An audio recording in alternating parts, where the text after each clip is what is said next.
Like, do you believe that? Do you Again, believe Paul was an eyewitness of Jesus, well, he was an eyewitness of God as spirit, sure. but of his body Yes. though? No, I mean he saw light, in the sense, and Paul was a very influential part of my walk. Well, I'm just Um, the reason why I ask this because you're a lawyer, and sure. I think we both value evidence. Is there any of what we have? Do we have any eyewitness accounts of Jesus' bodily resurrection? Uh, yes, Who? of course. Who? John. Does John say, "I, John, saw that Jesus rise from the dead"? He wrote the book of John. He wrote Revelation. But does he say, "I, John, write this book and saw Jesus rise from the dead"? Well, those exact words, no, but he's the one that tells the story in the book of John, and then says there are many other things that Jesus did that he could write more and more and more books. But Many how do you know volumes John of wrote books about what John Jesus did. if it doesn't say that he Well, wrote John? because the scrolls would have existed at the time contemporaneously, and John could have said, "Hey, I didn't write that.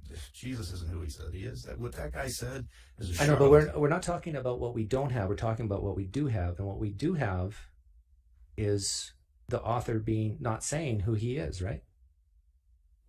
No, he does. He's the one who he describes himself. I find John a very interesting character actually because he liked himself a lot. My question is very simple and low level. It's like, does the Gospel of John, like if you look at Paul's letters, Paul says, Paul, a servant of Christ, and he goes on, like he addresses his letters. And I'm asking, does John do that in the Gospel of John? What do you mean? Does he address his letters? Like he says that he's the author by name. Let's take. I mean, we could look at. I think so. But I'm just making a very simple point that John actually never comes out in the Gospel of John saying that he wrote it. Right, and okay, so you agree?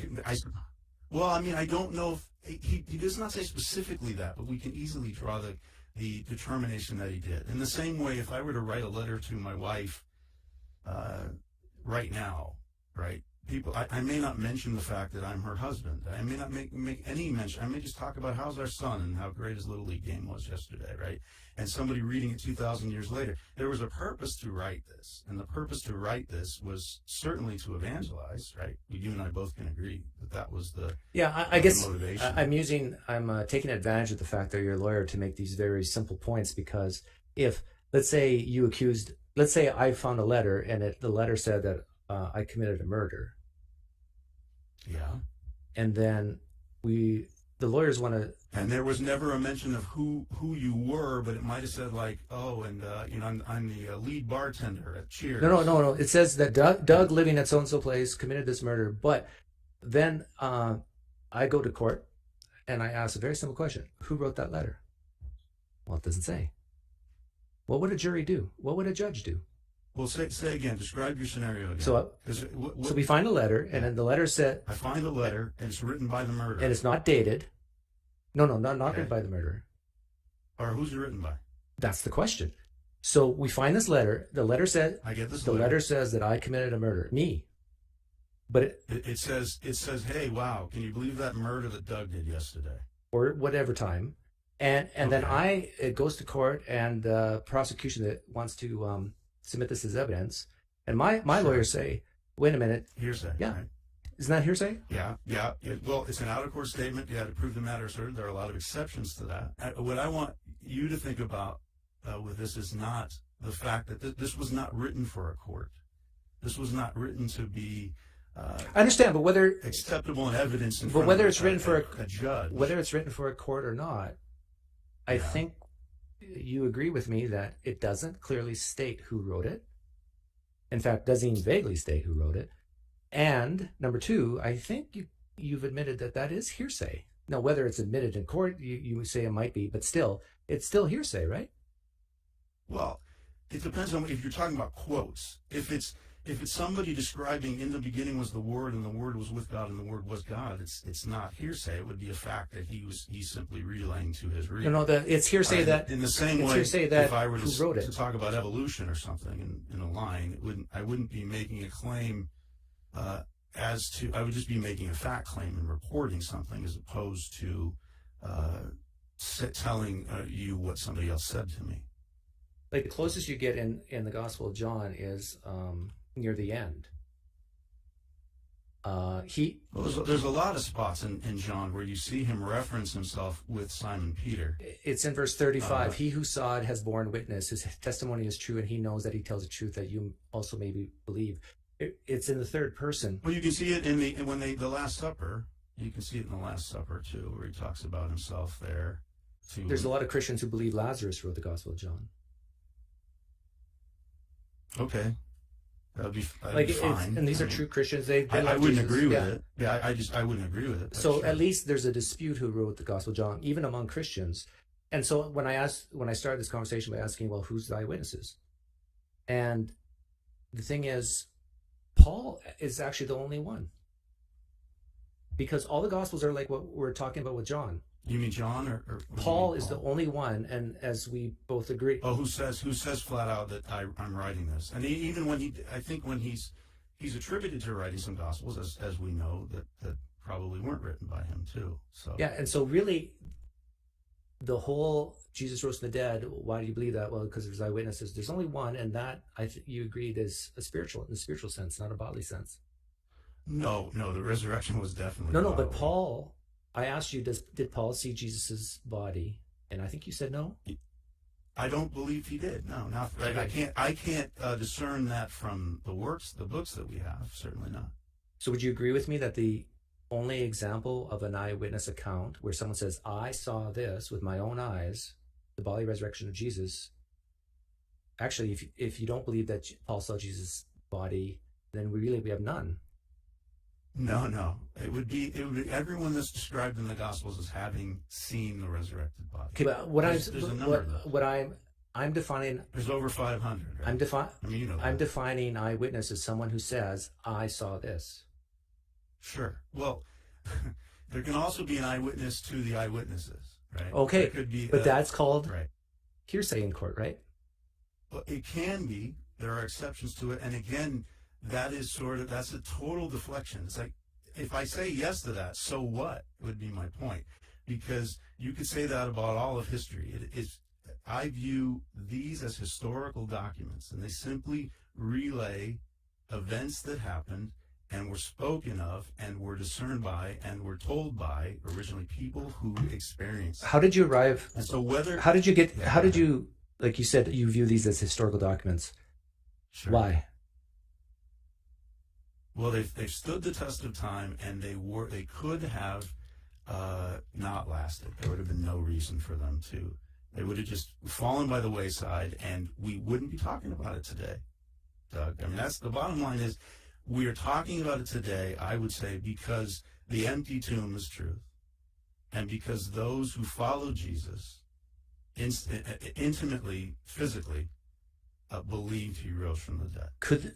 That is why we're talking. Could there be a false narrative that lasts for 2,000 years? Sure, there could. Okay, so that whole do I think the Christian theology is a false narrative? No, I understand that. I understand that. But when I asked you why you believe it's historical, you said because it stood the test of time, meaning it's lasted a long time. Well, there's a lot of reasons. I would say. But can we throw that one out then? Like, just because something lasts long doesn't mean it's true, right? No. But I think that we are talking about it today. I think it's important. The fact that we're talking about it today was because it was true, and so it stood the test of time because it is true. Well, we can talk about something today that's for 2,000 years ago, and it not be true. Yes. Like Alexander and his exploits, or even Islam. Well, yeah, but Islam is, was written 600 years. I know, but 1,400 years, 2,000 years, still a long time. I'm just making it very, I'm a big picture type guy. As am I. But I think when we talk about these issues, we can't big picture it and say, well, then that's the answer. They just say, that this gospel's just hearsay, right? Well, yeah, if it was admitted into evidence, I could object to it as hearsay, but that doesn't mean that it's not true. Okay, but what I was asking you about was why you believed that say the New Testament is historical, and one reason you gave is stood the test of time. But I think you and I agree we kind of put that on the shelf because we could say that about other religions. No, because as a big picture, if I take it as a big picture, I think that is a key element. I think that it stands the test of time exactly because it's true. In the same way that the Quran stands the test of time because it has a substantial. But you've agreed, I think, that something can stand the test of time, meaning we're still talking about it today, and it can be totally false. Yeah, and it can be. Why do you believe the bodily resurrection of Jesus is historical? That's a better big picture question. Because of all of the people who died for it, and I know that there are Muslims that do so, but there are Muslims that do so today who die for their religion who didn't personally experience the basis for it. Okay, very good. I do think that's a very powerful argument that many Christians give. In order for... Well, it's a powerful argument for me why I ended up believing. Oh, you think this is one of the main reasons? Well, it's one of them, sure. Tell me if you agree with this. Like, in order for someone to die for their beliefs, we got to have some minimum requirements. Like, one of them would be that they actually saw Jesus rise from the dead. And number two, that they're willing to die for that belief or for what they know that Jesus rose from the dead. And that number three, they could have had a chance to recant. Like, they had a choice. Like, if you don't recant, we'll kill you. If you do recant, we'll keep you alive. Sure. You agree those are fair three requirements? Well, I mean, those three are satisfactory. They may not be the only. Okay, fair enough. But sure, for that purpose, yeah, sure. And so now, and that relates to what we were talking about earlier. The point number one, they had to have seen Jesus rise from the dead in order to die for it. Sure. We have. Well, they didn't have to see. They didn't have to see him rise from the dead. They just had to see him, the risen. Right. Jesus. That's what I mean. Yeah, that's what I mean. Yeah. Okay. Yeah. And sure. Getting back to what we talked about earlier, we have no accounts of that. Sure, we do. James. Like James was the first one to die. The first one to die in the book of Acts. No. I got to be very specific. James does not claim to have seen the risen Jesus. Well, no, he didn't in the one letter that we have that's in the Bible, but we can presume it. Presume it, right? Sure, because James became a believer, right? James was the one that you're a believer, and you never saw Jesus rose from the dead. That's right, and that's why James has a better testimony than I do. But does James ever claim to have seen Jesus rise from the dead, or after he rose from the dead? No.